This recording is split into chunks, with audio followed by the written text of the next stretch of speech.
Hello, friends. I am coming to you from my bedroom, recording in my bedroom tonight.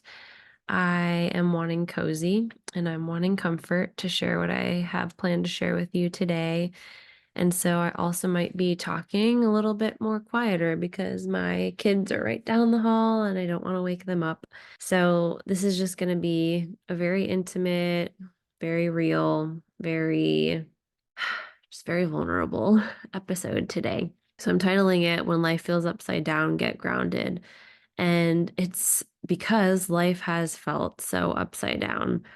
So, just an update for you guys on my mom. If you have not been following the story, my mom is on hospice, was diagnosed with Alzheimer's, and it is just 1,000 paper cuts, slow goodbyes, and it's throwing me. It's making life feel, yeah, very upside down. And I was on my way to my best friend's birthday party a couple weekends ago now, and I had this aha moment in the car where I was just crying and grieving, and that phrase, life just feels upside down, and I feel so lost in this experience of losing my mom. It was the first moment of clarity that I had had in a little bit, just those words that came to me.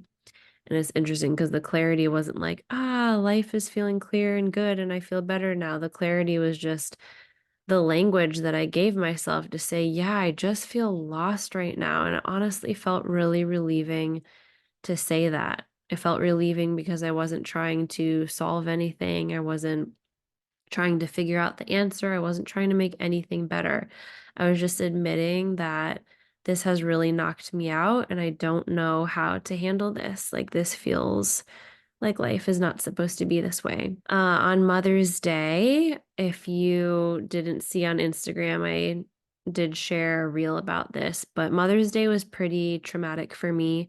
My husband and kids and myself, we all went over to celebrate, and they had this beautiful party with roses, and everyone was dressed in red, and they had framed pictures of all the residents at this private home that my mom lives at, assisted living. They're amazing there.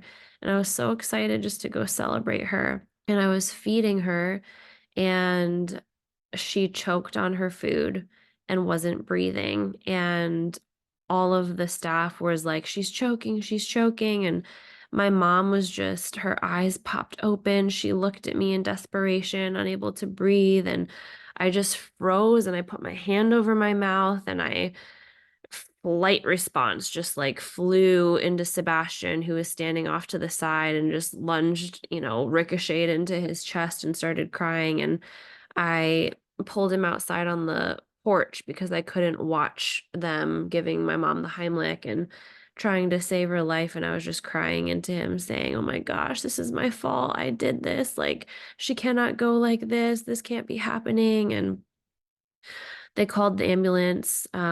She ended up being fine. The Heimlich maneuver worked. Thank God for the angels who knew what they were doing and were able to help.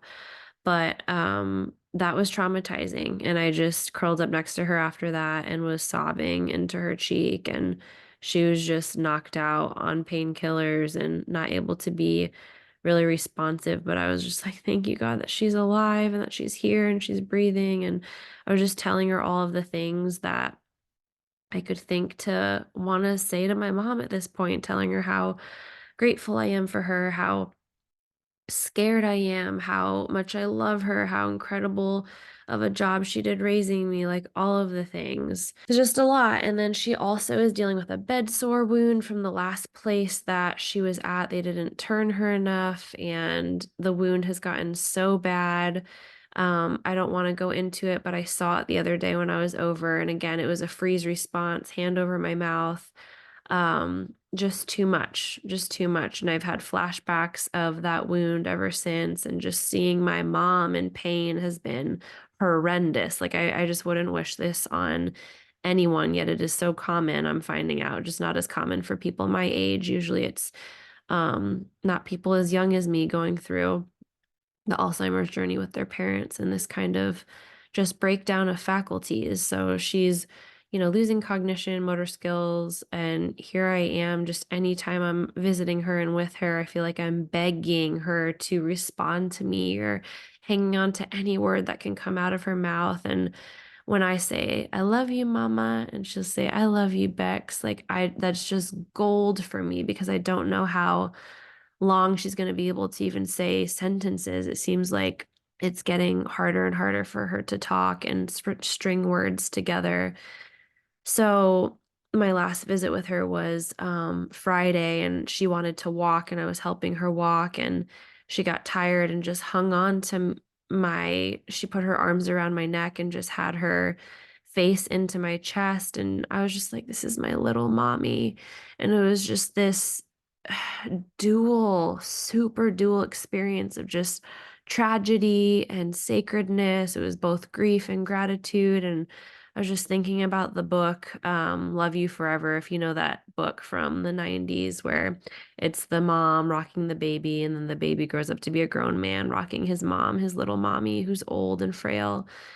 And that was always our book. And so, anyway, I don't want to go too much deeper into it because I'm already feeling the tears come, and I've cried plenty of tears, but I'm going to try to get through this. But I wanted to just start off by saying that's like what's been going on, and it has been throwing my world, and it was spilling into my marriage hardcore, like abandonment wound back like a bat out of hell, back with a vengeance, a wound that I have like built a business around how to heal.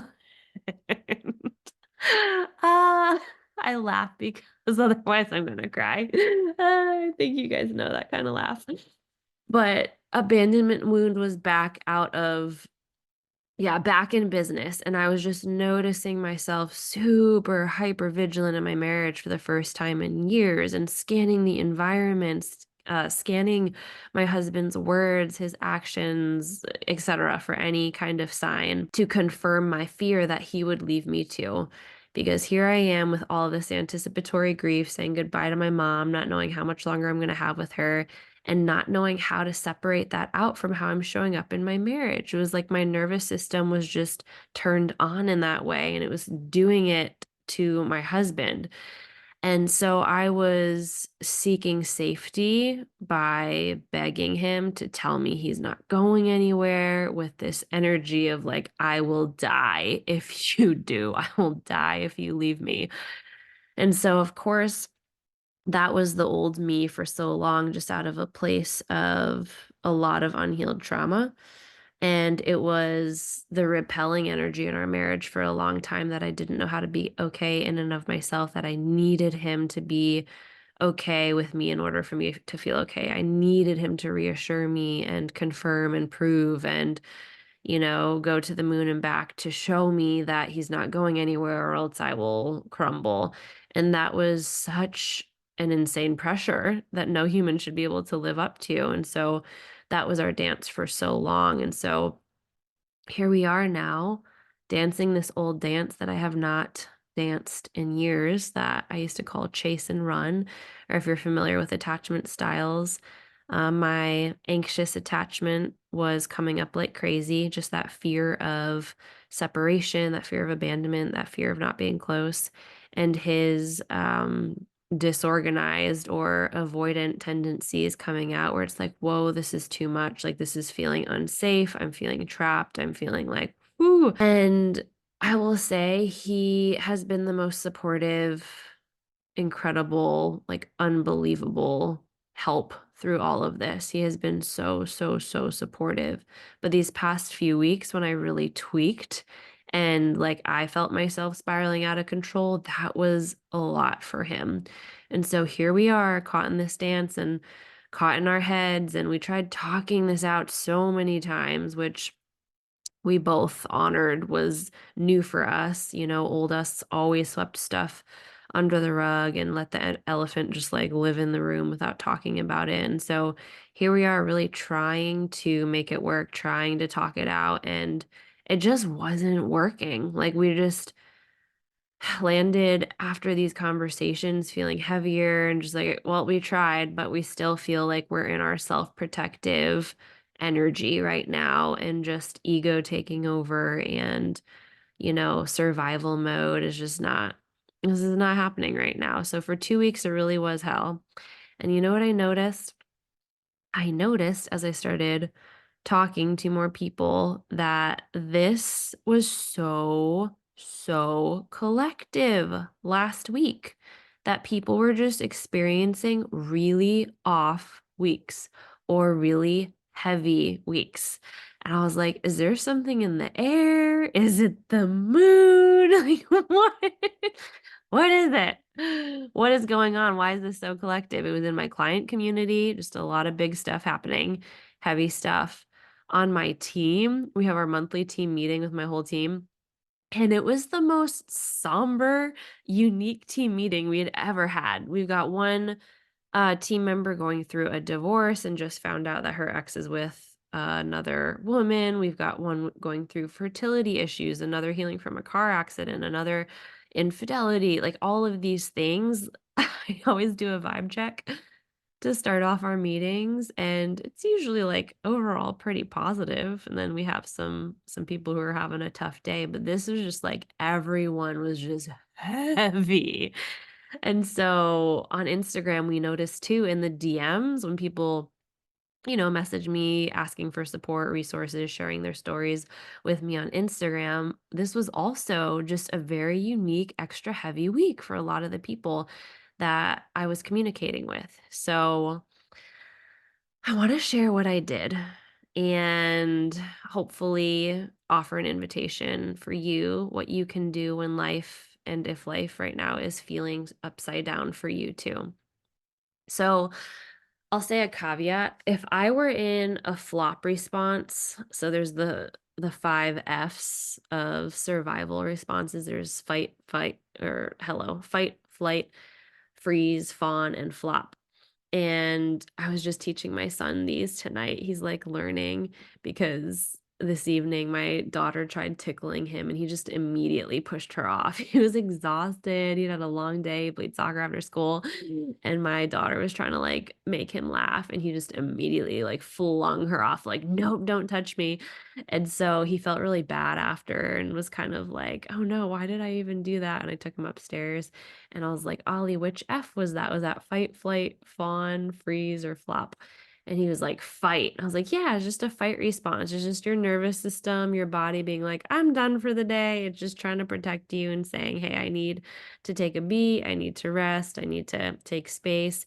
And so that's why I took you upstairs. So, anyway, most of us know fight, flight, and freeze. Those are pretty obvious. Fawn is more like people pleasing, like seeking safety by getting reassurance from someone that they're okay with you, that you guys are good. Flop response is also known as dorsal vagal shutdown from the polyvagal theory. Just some big words to describe when you're super depressed and unmotivated and not, feeling any kind of energy to do anything. So I've been there before and I did a whole episode on it called Life's Not Supposed to Be This Way, which I'll link in the show notes. So if that's you, if you're, identifying with a flop response right now, just feeling shut down, unmotivated, no will to do anything productive, and just feeling like your energy is blah, like you just think of flop, flop on the bed, then you'll want to listen to that one. I'll link it in the show notes. But where I've been these past couple of weeks was vacillating between the fight, flight, fawn, and freeze. So I did decide to get grounded and did things and surrounded myself with people that just make me feel like me again.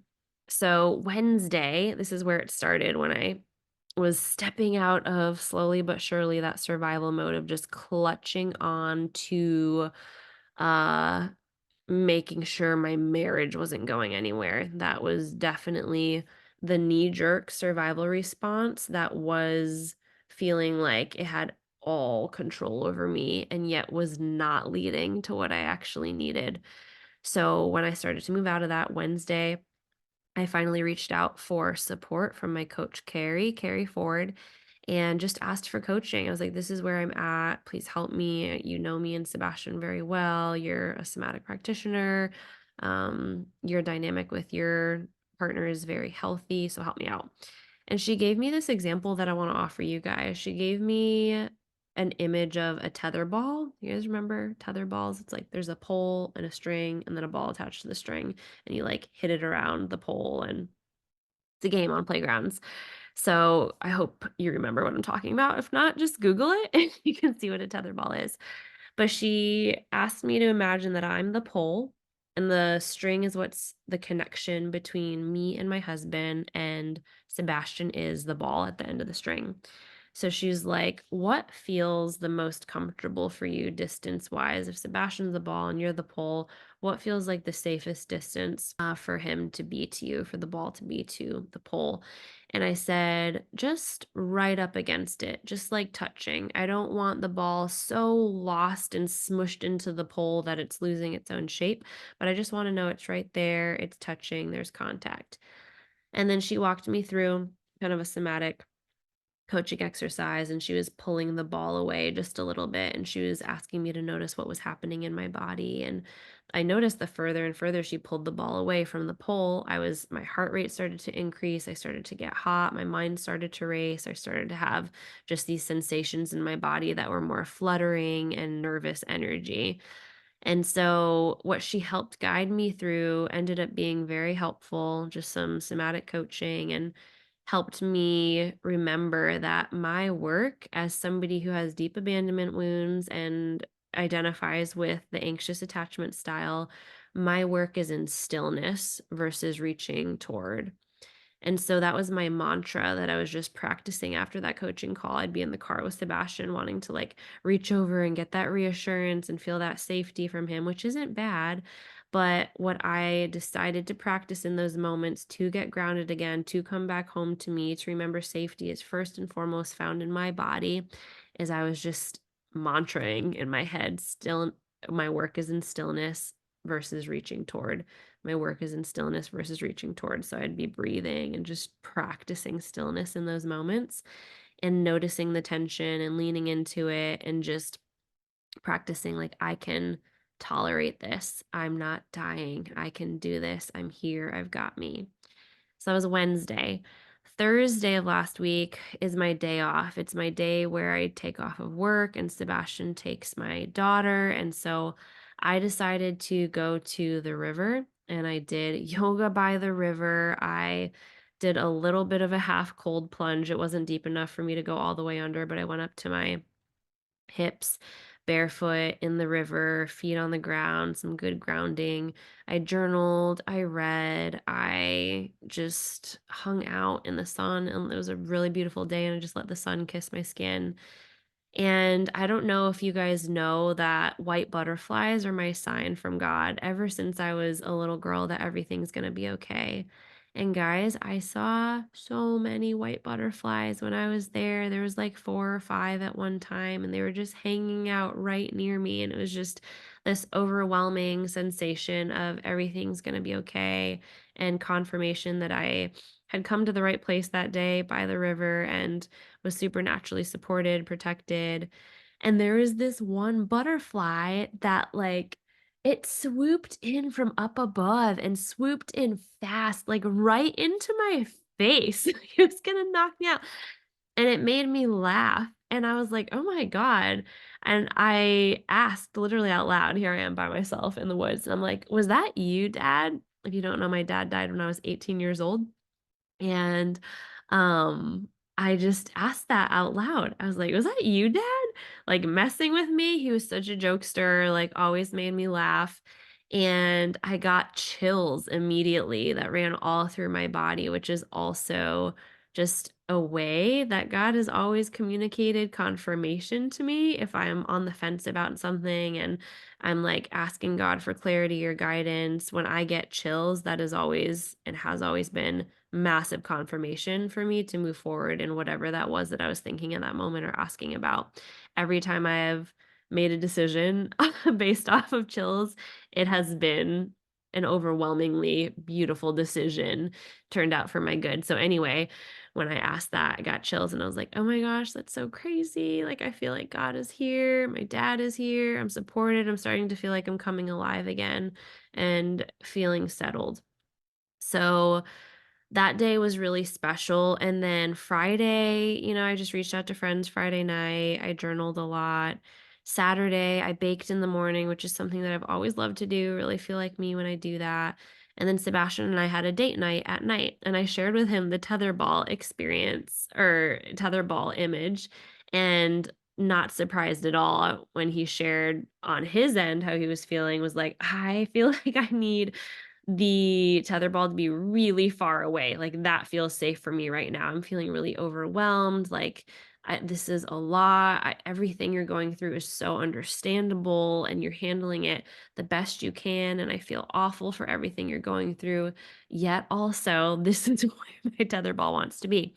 And so it was a super hard conversation, and we kept talking after date night, parked in the driveway before coming in, and it was really intense. It was really hard. I was really proud of us for being as authentic as we were after all of the attempted conversations we'd have had over 2 weeks. This was definitely the most honest, the most grounded, and I think was just after we had had some time to really meet with our own coaches, meet with ourselves, and hit rock bottom and just be real about what we were thinking.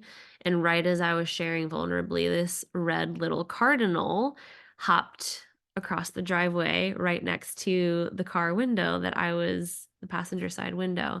And I don't know if you guys know the meaning of cardinals. If you can't catch it, I'm like all about the signs and animals and stuff. But cardinals are a sign that a loved one is like visiting you. And so I immediately burst into tears because I'm like, here I am going through hell. Life feels so upside down. I'm being really vulnerable and brave right now with my husband, and there's a cardinal. And so it was just super reassuring. And after the kids went down that night, I went and had a little quiet time, was journaling more, had all these divine downloads come to me about my business, about some shifts and changes that I'm like, oh my gosh, my team is gonna be really excited Monday morning when I tell them all of these transitions that have divinely downloaded to me. But as soon as I closed my journal and had this thought of like, yes, this is the right move. These are some changes we're going to make in the business. I looked at the clock and it was 11:11, which if you aren't into angel numbers, 11:11 is a confirmation that your intuition is spot on and you're on the right track, like whatever you were just doing in that moment or thinking in that moment.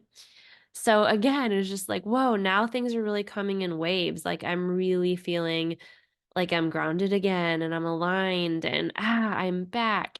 So Sunday was great, had my phone off and away, moved slow, played soccer at night.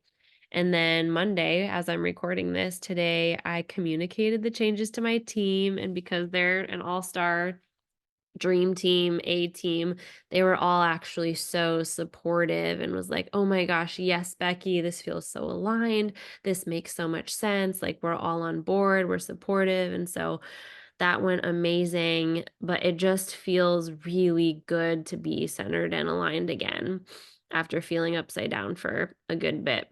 So all that to say, this is not a step by step, plan to say, do all these things and you'll find alignment. No, I didn't title this podcast The Breakthrough Blueprint for a reason. It's your breakthrough blueprint because I don't know what's going to support you most. I don't know what's alignment for you. I don't know what your best next steps are. I know I can keep showing up vulnerably and I can offer you these episodes just as mirrors, a little reflection each week, just so you can see yourself maybe more fully. But you're the one that knows best what is going to help you feel most like you. You're the one who knows best what are the next steps for your marriage, your parenting, your finances, your business, your spiritual walk, your health, all the things. So there's no advice, there's just an invitation to do whatever it takes, whatever that looks like, to clear out space this week. Space to be able to listen to your body, to your own intuition, to your God, because these were honestly the little deposits that added up for me this week and made a difference. They reached a tipping point where despite nothing changing circumstantially, like things are still not looking up, right? For my mother. And this is really, this is hell. This feels like a valley that I'm walking through.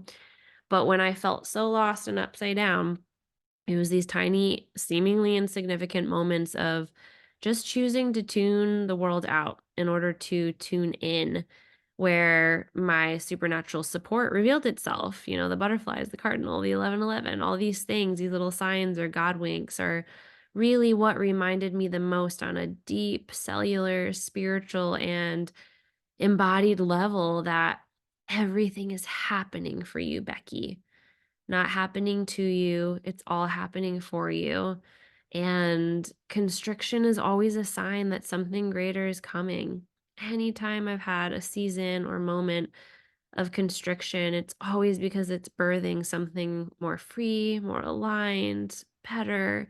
And so I've lived that and gone through that cycle long enough now, enough times to really know, okay, this is good. This is good what's going on, as shitty as it feels. So this is the invitation that I'd love to leave you with this week, just to find a way to clear out space where you can get quiet, even if it's just for a minute. The five senses is one of my favorite things to do if I don't have a lot of time and just want to come back home to my body. Just naming five things I can see, four things I can hear, three things I can physically touch, two things I can taste, one thing that I can smell. Or box breathing, where you breathe in your nose for a count of four, hold for a count of four, exhale out your mouth for a count of four, hold for a count of four. And it's called box breathing because you can picture drawing a box as you're doing these counts. So I'll invite you to do that with me right now. Go ahead and breathe in your nose to a count of 1, 2, 3, 4. Hold 2, 3, 4. Exhale out your mouth 3, 4. Hold at the bottom 2, 3, 4. So do that a couple rounds. It makes a difference, helps bring you back, drop into the body. Another thing you can do is just trace the outline of your body in your mind's eye. You might lay on a hard surface and imagine yourself like a kid on the sidewalk or blacktop. And you know how we used to trace each other with chalk? Just close your eyes and imagine yourself or somebody tracing you with chalk. And this just really reminds you of the boundaries of your own body, because we are so easily just pulled in so many different directions, and there's so many demands for most of us in life, and there's situations that we can get absorbed into. And so doing this, what may seem like a silly insignificant little outline drawing in your mind's eye, just reminds you that you have a boundaried body. You are your own separate entity, being separate from the situations and people around you. And it's just a way to come back home to you. So if you're a journaler or a reflector, I love to leave you just with some questions to reflect on this week. Number one is, what in your life currently feels upside down or out of alignment? Number two, what is currently feeling supportive, aligned, and easy? Three, what places or activities make you feel the most like you? Four, who can you let your hair down with and just be yourself around? And five, who comes to mind when you think of someone you can reach out to for support this week? So I hope this episode resonated. Would love to hear if it did. Feel free to DM me your takeaways or your question, reflections. Feel free to tag us on socials. And I'm just so grateful for you to tune in every week. It really is an honor to get to share the good, the bad, the messy, and the real with you through this podcast. I love you guys, and we'll talk to you next week.